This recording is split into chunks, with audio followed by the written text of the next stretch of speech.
I was answering some questions about getting attendance from your Teams meetings earlier today, and we came up with some things I thought several of you might want to know. So, when you create a meeting in Teams and you have invited some people, and let's say you also need to go ahead and make that a Teams meeting. Once you turn that Teams meeting option on, you get meeting options. Within that, if attendance is an important piece of the pie for you, then take a minute and look at this meeting access. So one thing that you might want to look at is maybe rather than who can bypass the lobby, maybe you only want people that were invited. So that's on the calendar invite whose email address is showing. Because if you don't want just random people in there, then that could be an issue.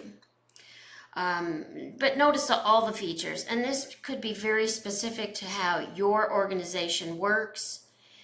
Who do you want to bypass the lobby? If they're dialing in by phone, maybe that's a good practice for your group. One thing I want you to look at is require unverified participants to verify their info before joining. So this would be a checkbox. And you may have to circle back to your IT folks and ask some questions about how the admin policies work behind the scenes for people that are not linked on the invitation. So let's say a manager maybe gets the Teams invite and just copies that link to a few other employees. So they can use the link and perhaps get into the meeting depending how those settings are chosen. A few other things I'd like you to look at is that you might want to look at this allow attendance report. If you're coming in later looking for attendance and it didn't take the attendance, this could be a problem for you. So make sure this allow attendance report is on. There might be some other things in there that you want to circle back to, but that would be a starting point. Again, I got to that. I set up a meeting, added the Teams meeting, and then meeting options is now available. Other things that you may need to look at, I also thought that it would be significant to look at your Teams administration account. And so I've pulled that up. Let me bring it over. So here you could come in and look at your admin.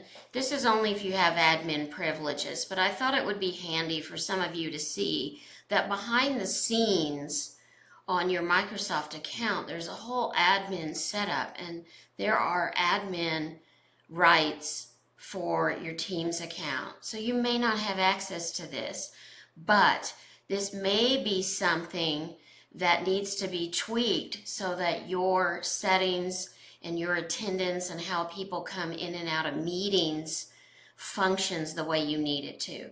Just so you know, that would be a good thing to visit with IT about. So there is one other thing that I noticed in the Teams meeting that I thought would be helpful. If you're in Teams and you go to the settings, one of the settings in here is privacy. And did you know that people can turn off, where is it? I've lost it. Identify me in attendance reports. Friends, that is an on and off switch. Now, I don't care if I show up in attendance reports, but I wonder if people have been turning this off. And for what reason people would be coming in and not wanting to show up on the attendance reports. So another thing I'd be watching for, just in case, FYI, if people weren't showing up in your attendance. Anywho, hope this helps you get the results that you want.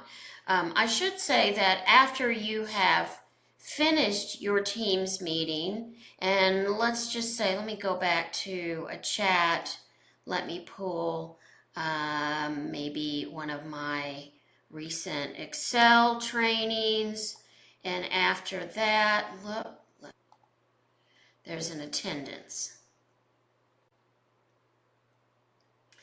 In the attendance report, you could go in and choose the download option from the training report, and this allows you to see an actual report of who was in the meeting.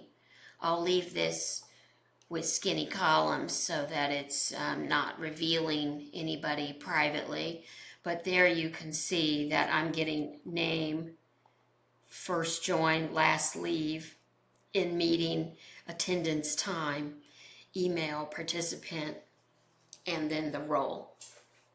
So hopefully this helps y'all. Have a great, great day. Thanks.